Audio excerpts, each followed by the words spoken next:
पुरुष बिना नारी जिए बिनु दे नदी बिनु पारी जिए बिनु दे नदी बिनु पारी तैसी नाथ पुरुष बिनु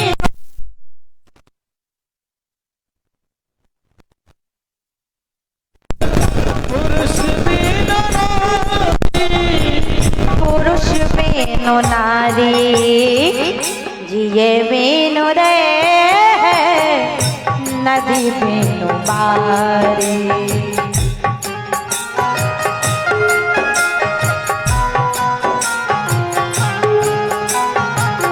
जिए बिनु रे नदी बिनु बारी कहा। आज माता रति रोने लगी, भगवान भोलेनाथ के चरणों में गिर पड़ी। हे नाथ, हे भोलेनाथ, हे बाबा विश्वनाथ, आपने मेरे पति का वध कर दिया। अब ये स्त्री, ये अबला अकेले जीवन जीकर क्या, क्योंकि बगैर पत्नी के ठीक वैसे ही अशोभनीय होती है। बोले कैसे? जिए बिनु देह नदी बिनु बारी तैसी नाथ पुरुष बिनु नारी। बोले ठीक बगैर पति के पत्नी ऐसे अशोभनीय होती है समाज में, जैसे ये शरीर खूब सुंदर बना हो। ये शरीर कितना भी सुंदर हो, लेकिन अगर इस शरीर में प्राण नहीं होते तो वह शरीर शोभायमान होता। और एक बार अगर इस शरीर से प्राण निकल गए तो फिर घर के लोग भी उस शरीर को 1-2 घंटे रखना पसंद करते। कहते हैं जल्दी चलो, लेट हो रहा है। अरे शरीर कितना सुंदर हो, अगर प्राण नहीं तो शोभा नहीं देता है। नदी कितनी भी सुंदर बनी हो, लेकिन अगर नदी में जल नहीं होता तो वह भी शोभायमान। वृक्ष कितना भी सुंदर हो, बड़ा हुआ तो क्या हुआ जैसे पेड़ खजूर, पंछन को छाया नहीं फल लागे दूर। अरे फल कितना भी सुंदर हो, अगर उसमें वृक्ष कितना सुंदर हो, अगर उसमें फल नहीं आता या उस फल का कोई उपभोग नहीं कर पाता तो वह वृक्ष भी शोभा। इसी प्रकार 5-6 फुट की स्त्री बनी हो, सुंदर साड़ी पहनती हो, आभूषण पहनती हो, अगर पति के नाम का मांग में सिंदूर नहीं लगाती तो समाज में वह अशोभनीय हो जाती है। आपने मेरे पति को मार दिया, अब मैं जीऊंगी कैसे? जिए तो जिए कैसे, बिन पति देव के अब जीवन कैसे जिए? भगवान शिव को दया आ गई, भगवान प्रसन्न कहने लगे, हे देवी, हे रति, तुम मेरे सामने अश्रुपात मत करो। चलो मैं वरदान देता हूँ कि जब द्वापर में भगवान कृष्ण आएंगे और माता रुक्मिणी के गर्भ से जो पुत्र होगा वह तुम्हारा पति बन जाएगा। और आज वही कामदेव प्रद्युम्न के रूप में भगवान कृष्ण के यहाँ द्वारिका में जन्म ले लेते हैं। बोलिए प्रद्युम्न जी महाराज की जय, श्री रुक्मिणी कृष्ण भगवान की जय। आज वही प्रद्युम्न जी कामदेव प्रद्युम्न बन गए। एक दिन भगवान के दरवाजे पर सप्तराजित आए। अब सप्तराजित के पास क्या था? बोले एक मणि थी। अब सप्तराजित भगवान के पास आया अपनी मणि दिखाने के लिए, जो मणि दिन में 8 भार सोना देती थी। सोचने लगा जाता हूँ द्वारकाधीश को ये मणि दिखाऊंगा। वो समय आ गया कि द्वारकाधीश को बताऊंगा मेरे पास स्वयं मंतक मणि है। सोचने लगा कि जिसका मुझे था इंतजार कान्हा था इंतजार, वो घड़ी आ गई मोहे घड़ी रे अभी आ गई। कहने लगा दोनों हाथ उठा के भाव के साथ,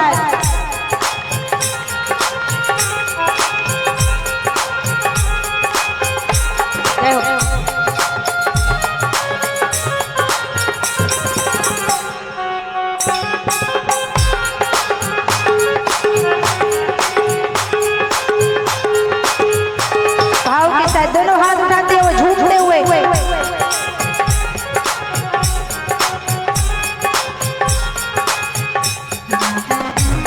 जय हो।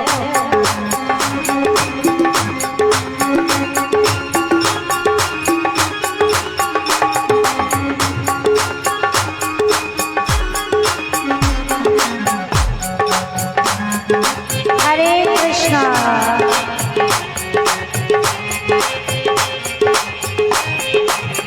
श्याम धनी का दरबार है,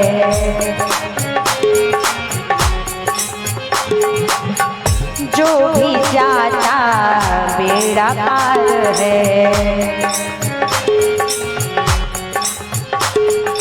खाली हाथ जाता है भर झोली ले आता है, खाली हाथ जाता है भर झोली ले जाता है।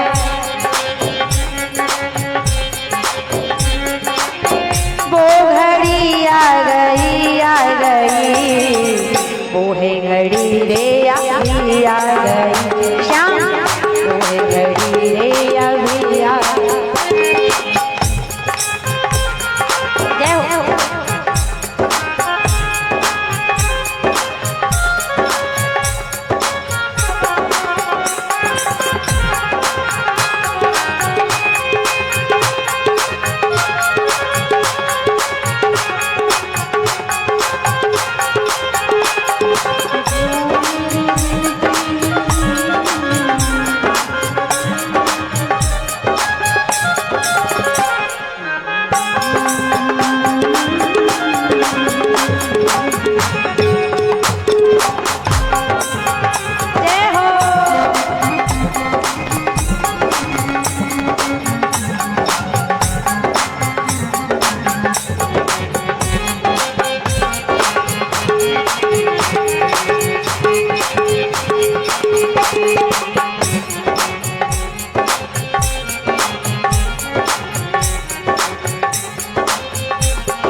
धन दौलत और माल खजाना,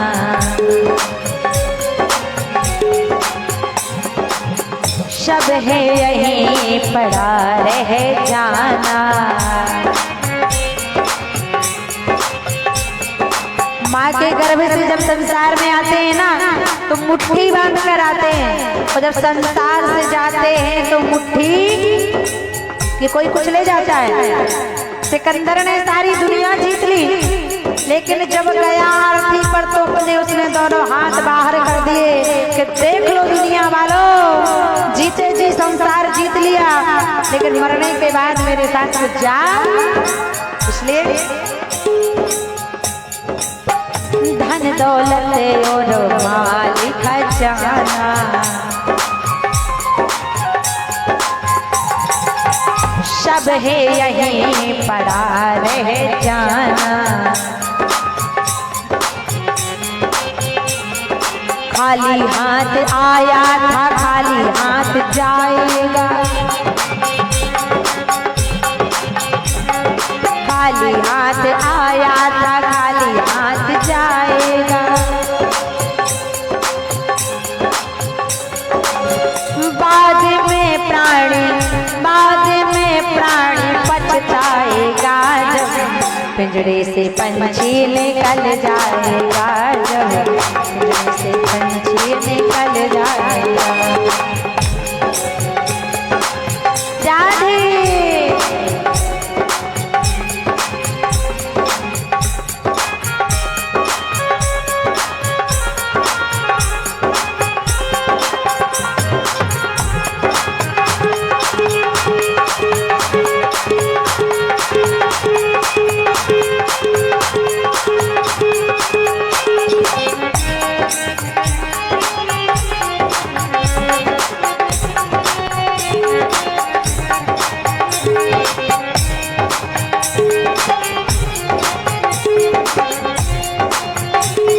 हरि बोल।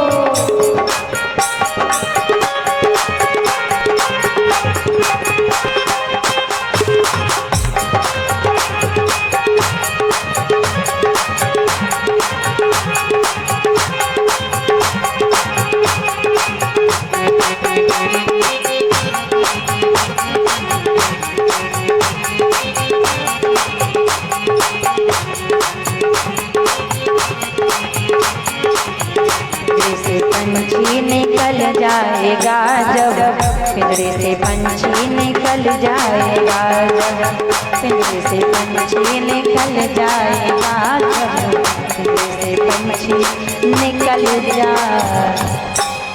बोलिए राधा कृष्ण भगवान की जय। आज सत्राजित को लगा जैसे हमें कभी कभी लगता है कि हमारी कोई प्रशंसा कर दे।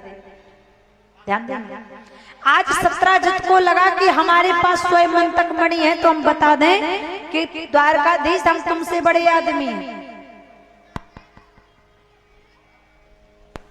एक बार तो एक गांव में, क्योंकि कहती है ना जब अतिथि आ जाता है तो घर में लड़ाई झगड़ा कभी कभार मच जाता है। एक माता जी तो बोल रही थी, देवी जी कल हमने सपने में देखा कि आप हमारे घर आई और हमसे गले लगकर हमें आशीर्वाद दे रही थी। दूसरे दिन वो मैया आ गई, वो गले लग के चली गई। और एक दिन तो हमने कहा कथा में अच्छी अच्छी चीजें ले जाओ और बुरी बुरी चीजें छोड़ जाओ। तो एक माता जी आई, उन्होंने हमारी अच्छी सी चप्पल देखी तो पहनकर, हमने कहा माता जी ये क्या बात हुई? बोले देवी जी आपने ही तो कहा था कि अच्छी अच्छी चीजें ले जाओ बुरी बुरी छोड़ जाओ, तो हमने अच्छी सी आपकी ही देखी तो पहन ली, एक तो हमारी टूट गई है तो ये रखी। ऐसा नहीं, देखो चप्पल तो कभी चोरी करना नहीं चाहिए महाराज। क्यों? क्योंकि चप्पल में पाप बैठ जाता है। जब हम भागवत में जाते हैं चप्पल को उतार कर बैठते हैं तो जितना भी पाप होता है पाप कथा में नहीं बैठ पाता, तो वो जाता है चप्पल में बैठ जाता है। और जो दूसरे की चप्पल पहन कर जाता है वो दूसरे का पाप भी लेकर जाता है। एक जगह तो कथा हो रही थी, मंच पर आ रहे थे तो कई माताएं आपस में बोल रही थी, अरे जल्दी चलो जल्दी चलो। दूसरी माता जी ने कहा क्यों? तीसरी माता जी कहने लगी इसलिए जल्दी चलो क्योंकि आज तो मधोजी का अंतिम दिन है। मैंने कहा मैया अभी अंतिम दिन मत कर, अभी तो बहुत जीना है, अभी तो जिंदगी जीना शुरू किया है। आज मेरा अंतिम दिन नहीं है, ना भागवत का अंतिम दिन है। आज कथा का विश्राम है, कथा कभी खत्म नहीं होती है। आज आपके लोहंडिया बाजार में विश्राम होगी और फिर 7 तारीख से राजगीर नवादा में भागवत प्रारंभ हो जाएगी। तो भगवान की कथा का कभी अंत नहीं होता। इसलिए तो कहते हैं कि हरि अनंत हरि कथाया अनंता, कहीं सुनहि बहु विधि सब संता।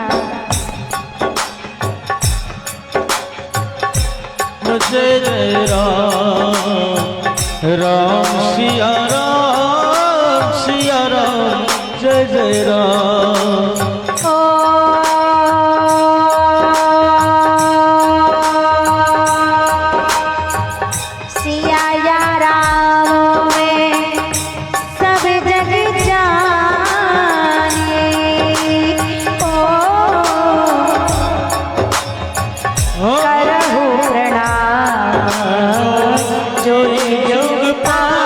हरि राम सिया राम जय जय राम राम सिया राम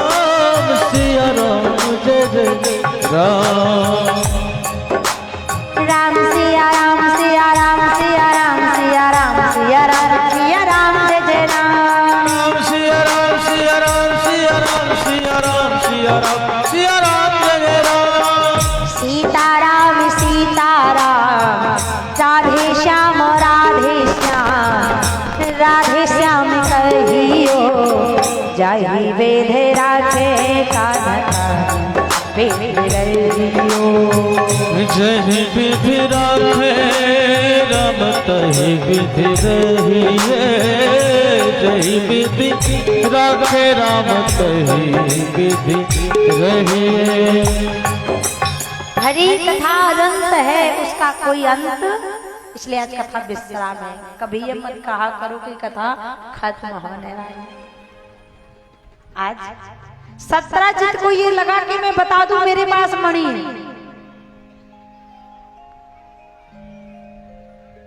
अब सत्राजित आया, लेकिन यहाँ पर कहते हैं ना, भगवान तो भक्त के वशीभूत होते हैं। भले वो मणि दिखाने के लिए आया था, लेकिन केवट जो था ना, केवट ने कभी भगवान को ये नहीं दिखाया कि मेरे पास नाव है, मेरे पास ये है वो। भगवान को भक्त का भाव दिख गया, क्योंकि जब प्रभु गंगा के घाट पर खड़े थे ना, तो भगवान केवट से कह रहे थे कि हमें नाव चाहिए, लेकिन केवट नाव नहीं दे रहा था। कह रहा था, प्रभु कहि तुम्हार मरम में जाना, मांगी नाव न केवट आना। भगवान नाव मंगा रहे थे, केवट कह रहा था कहि तुम्हार, उत्तर बड़ा उल्टा दे रहा था। अच्छा मान लीजिए भगवान श्री राम के किसी से नाव मंगा सकते हैं, मंगा सकते हैं कि नहीं? अगर बोला नहीं है तो कम से कम ऐसे तो करे, समझ जाए। मंगा सकते हैं? नहीं मंगा सकते। क्यों? क्योंकि दाता एक राम है, भिखारी सारी दुनिया, सारा संसार राम जी से मांग रहा। ए भगवान, बहू को लड़का हो जाए, बिटिया का विवाह हो जाए, लोहंडिया को छोड़ दे, ललमटिया में मकान बन जाए। लेकिन केवट से भगवान ने कहा, मान लीजिए मांगी नाव, सपोज दैट मानते हैं कि भगवान ने नाव मंगाई, तो भगवान के कहने का भाव है ना केवट आना, ए भैया केवट, आई वॉन्ट योर बोट, मुझे तुम्हारी नाव तो चाहिए, लेकिन हमारे पास उतराई में देने के लिए एक आना दो आना पैसा नहीं है। कहते ना पैसे को एक आना दो आना पहले के जमाने में। लेकिन केवट कहता है, प्रभु मैं आपको नहीं दूंगा नाव, क्योंकि मैं मर्म जानता। अरे राम जी के मर्म की बात करें तो राम जी का मर्म तो लोग तब नहीं जान पाए। बोले कब? बोले जब राम जी का अवतार हुआ। और राम जी का अवतार कहाँ हुआ? लोहंडिया में, अयोध्या धाम में हुआ ना। एक माह तक सूर्य भगवान राम जी को टकटकी लगाकर देखते रहे, कोई मर्म नहीं जान पाया। मास दिवस कर दिवस भाव मरम न जानत कोई, रथ समीत रवि था क्यों निशा कबन विधि हो। लेकिन केवट कहता है मैं जानता हूं। अगर प्रभु की मर्म की बात करें तो राम जी का मर्म तो लक्ष्मण जी नहीं जाने। तो भगवान ने अपनी पत्नी से कहा कि जाओ अग्नि में रहना, तो सीता जी गई और जाकर के अग्नि में समा गई, भगवान की जठर अग्नि में।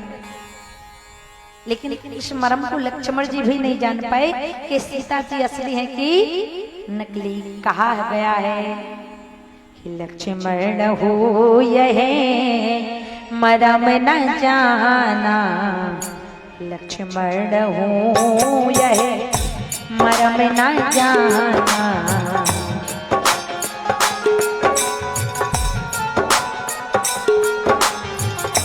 लक्ष्मण हो यह मरम न जाना, लक्ष्मण हो जो कछु चरित रचा भगवान, जो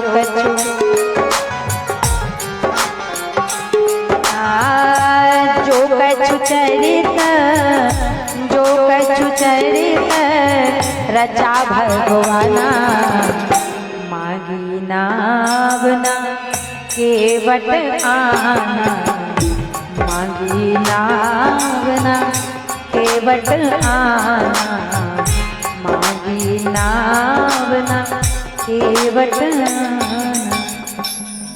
अगर जो केवट कहता है कि मैं मरम जानता हूँ तो लक्ष्मण जी भी मरम नहीं जानते।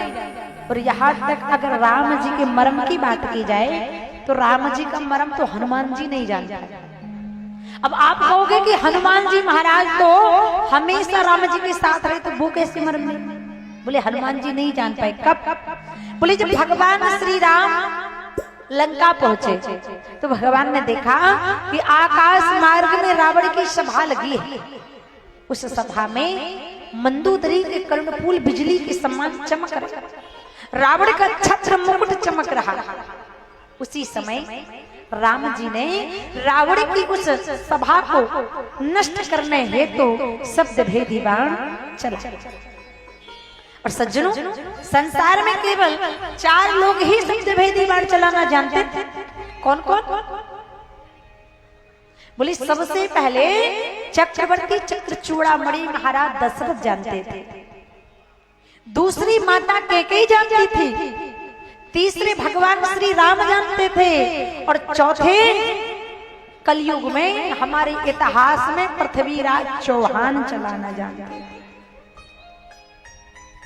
क्योंकि जब पृथ्वीराज चौहान जी को दुश्मनों ने पकड़ा तब उनके मंत्री ने कहा था 4 बांस 24 गज, 4 बांस 24 गज, अंगुलियाष्ट प्रमाण, ताऊ पर सुल्तान है मत चूक चौहान। लेकिन प्रश्न खड़ा हो जाता है कि जब राजा दशरथ शब्द भेदी बाण चलाना जानते थे तो फिर राजा दशरथ ने श्रवण कुमार को बाण क्यों मार दिया? क्योंकि जब श्रवण कुमार ने अपने माता पिता भगवती और शांतनु को, अंधा और अंधी को जल पिलाने के लिए पात्र सरोवर में डाला तो आवाज कहां से निकलती है? वो आवाज निकलती है तुम्बी से। तो राजा दशरथ जब शब्द भेदी बाण चलाना जानते थे तो तुम्बी पर बाण चलाना था, ना कि श्रवण कुमार के हृदय पर। बोले तो वहां पर राजा दशरथ ने वह बाण तो तुम्बी पर ही चलाया था। शब्द भेदी बाण, लक्ष्य भेदी बाण तुम्बी पर ही मारा था, लेकिन पीछे से श्रवण कुमार को बाण मारने वाला कोई और था। और वह कौन था पता है? बोले वह था लंकाधिपति रावण। क्योंकि रावण कोई साधारण पुरुष नहीं था, रावण कोई साधारण योद्धा भी नहीं था। रावण 4 वेद, 6 शास्त्र, 18 पुराण और 14 विद्याएं जानता था। और रावण की वो 14 विद्याएं कौन सी हैं? राग, रसायन, नृप, गति, ये उसकी विद्याएं। राग, रसायन, नृप, गति, नट विद्या, वेदांग, तुरंग चढ़न, व्याकरण पढ़न, जानन ज्योतिष अंग, धनुष बाण रथ की वो, चोरी ब्रह्म ज्ञान, जल तैरन, धीरज धरन, 14 विद्या जान। 14 विद्या जानना था। लेकिन आज यहाँ पर प्रभु श्री राम ने बाण चलाया, रावण का मुकुट गिर गया, मंदोदरी के कर्णफूल गिर गए, लेकिन कोई मरम जान कि कोई वहीं पर हनुमान जी खड़े, जामवंत खड़े, नल नील बंदर भालू खड़े, छत्र मुकुट ताटंक धर, हते एक ही बाण, सबके देखत वहीं परे, लेकिन मरम न कोई जा। और तो और जब राम जी रावण का वध करके वापस आए ना, तब कोई मरम नहीं जानता। भगवान सबसे पहले माता कैकेयी को प्रणाम करते हैं जब वन से आते हैं। बोले राम अगर वन नहीं जाते तो राम कभी वन नहीं पाते। राम जब बन गए तब राम बन गए। अब कैकेयी रोने लगी, कहने लगी राम तुम 14 वर्ष के बाद वापस तो आ गए, लेकिन मेरा एक काम और कर दो। अब लक्ष्मण जी को पसीना आ गया। लक्ष्मण जी सोचने लगे अभी कैकेयी ने 14 वर्ष का वनवास दिया था, लेकिन अब कहीं 17 वर्ष का तो नहीं देने वाले। अब घबराए लक्ष्मण। कैकेयी ने कहा बात बताओ। राम मेरी एक बात सुनो, जब से तुम वनवास गए हो ना तब से पुत्र भरत ने मुझे मां कहकर नहीं पुकारा। हे लाल, हे पुत्र, हे राम, एक बार उस भरत से कह दो कि सभाग्नि माता को माता कह दे। तब भरत जी आए और रोने लगे, कहने लगे भैया मैं मर जाऊंगा लेकिन ये नहीं कहूंगा। बोले क्यों? भरत जी के नेत्र से अश्रु निकले, बोल पड़े हे भैया राम, जिसने मेरे राम को 14 वर्ष वनवास दिया, उस दुष्ट कैकेयी अभागिनी को मां नहीं कहूंगा मैं। तब कोई मरम नहीं जाना। इसी बीच में एक छोटा सा बच्चा है भैया, राघवेंद्र चौबे का बेटा है, उसकी ओर से 101 रुपए का दान आया है। खूब सुखी रहे, खूब लंबी आयु हो। प्रेम से बोले राधा कृष्ण भगवान। ये भक्त की कथा, क्योंकि भक्त भगवान के वशीभूत करने वाले होते हैं। भगवान को भक्त ही अपनी उंगली पर नचा सकता है। वो ध्यान देना, मेरी माताओं को 50% आरक्षण त्रेता युग में मिल गया था। विचार करना, अगर किसी का पति मास्टर है तो उसकी पत्नी भले पढ़ी लिखी ना हो, ध्यान देना, लेकिन गांव और मोहल्ला की माताएं क्या कहेंगी? मास्टर ने।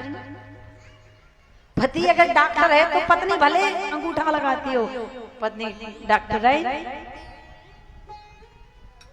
पति अगर पटवारी है तो पत्नी पर पटवार। विचार करना, सौभाग्य से किसी का पति अगर मास्टर है तो पत्नी को तो उपाधि मिल ही गई, और मान लो सौभाग्य से किसी की पत्नी मास्टर हो जाए तो उसके पति को कोई मास्टर कहने वाला है? कोई नहीं कहते। मेरी माताओं को भगवान के यहाँ से ही 50% पति का हिस्सा प्राप्त हो गया। यहाँ पर आज भक्त के वशीभूत भगवान श्री राम ना गंगा के घाट पर खड़े। भगवान ने कहा केवट हमको पार कर दो। केवट कहता है हम पार नहीं करेंगे क्योंकि हम मर्म जानते हैं। राम जी ने कहा मर्म क्या जानते हो? केवट कहने लगा हम जानते हैं। बोले क्या? छुअत सिला भई, छुअत सिला भई नारी सुहाई, छुअत सिला भई नारी सुहाई, पाहुन तेना काट कटना।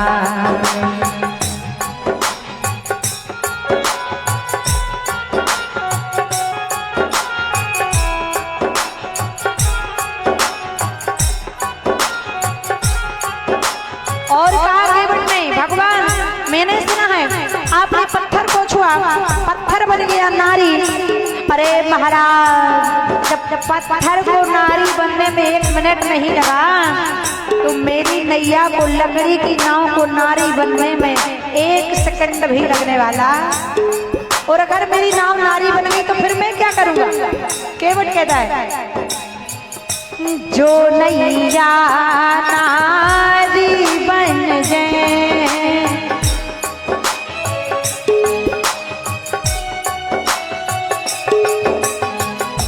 घर में झगड़ा और बढ़ जाए।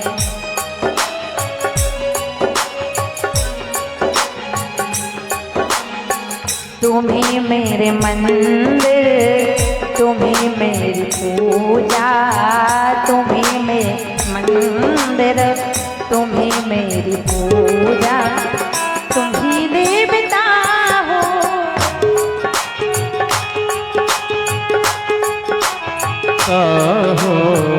तुम्ही देवता हो। तुम ही मेरी मंदिर, तुम ही मेरी पूजा, तुम ही मेरी मंदिर, तुम ही मेरी पूजा, तुम ही देवता हो, तुम ही देवता हो, तुम ही देवता हो, तुम ही देवता हो। कहा आज महाराज जो नैया नारी बन जाए तो घर में झगड़ा और बढ़। महाराज जब पत्थर को नारी बनने में 1 मिनट नहीं लगा तो मेरी लकड़ी की नाव को नारी बनने में 1 सेकंड भी लगने वाला। और अगर मेरी नाव नारी बन गई तो क्या परिणाम होगा? केवट के भाव। एक भक्त भगवान से कहता है, क्या कहता है कि जो नैया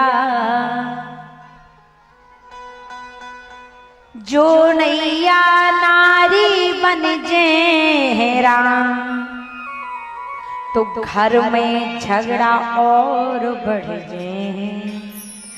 अगर मेरी नाव नारी बन गई तो अभी तो घर में 1 पत्नी है, 1 पत्नी का मैं खर्चा पाउडर लिपस्टिक का तो चुका नहीं पा रहा, सैलरी कम पड़ जा रही है।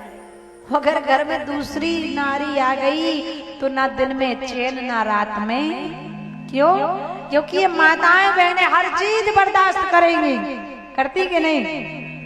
गरीबी झेल लेंगी।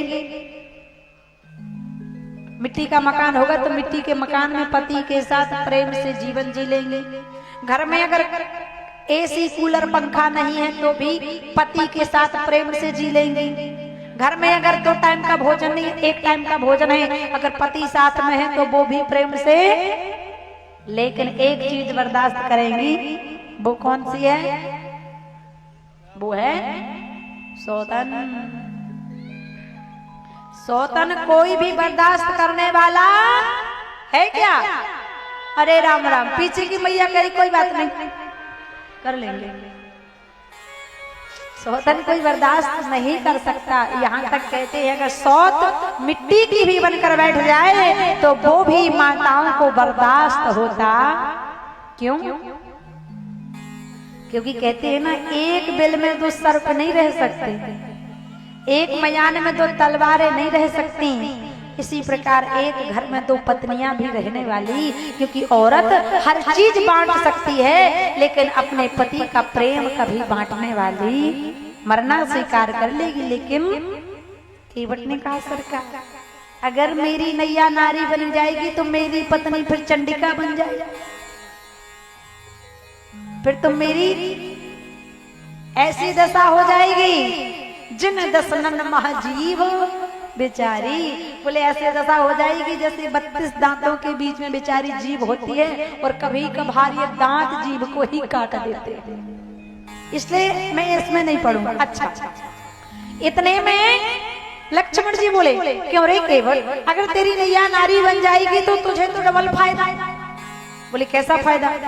बोले 1 पत्नी रहेगी घर में और दूसरी पत्नी रहेगी घाट में। 1 पत्नी रहेगी एक गांव में, दूसरी पत्नी रहेगी दूसरे गांव में, तो तुझे तो आनंद ही आनंद है।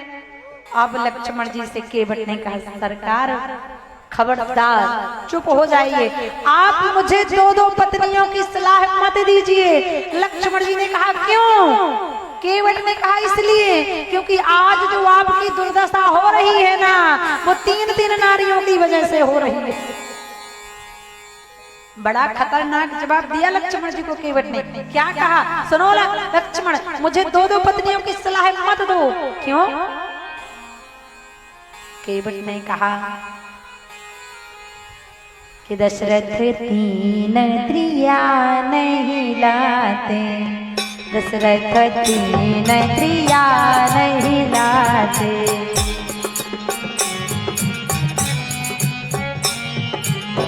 काहे को राम लखन बन जाते,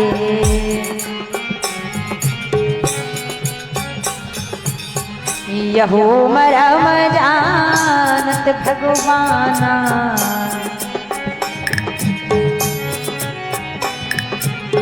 यहू मरम जानत जानत भगवाना।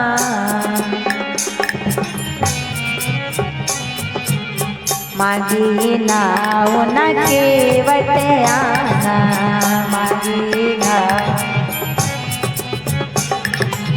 मांगी नाव न केवट आना।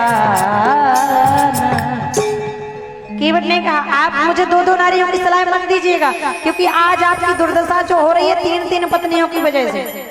ना आपके पिता राजा दशरथ कैकेयी से विवाह करते, ना कैकेयी वनवास देती, और ना आज आप मुझसे नाव मंगा। इतने में लक्ष्मण जी को क्रोध आ गया ना, तो लक्ष्मण जी ने तरकस पर बाण चढ़ाया और केवट की कनपटी में लगा दिया।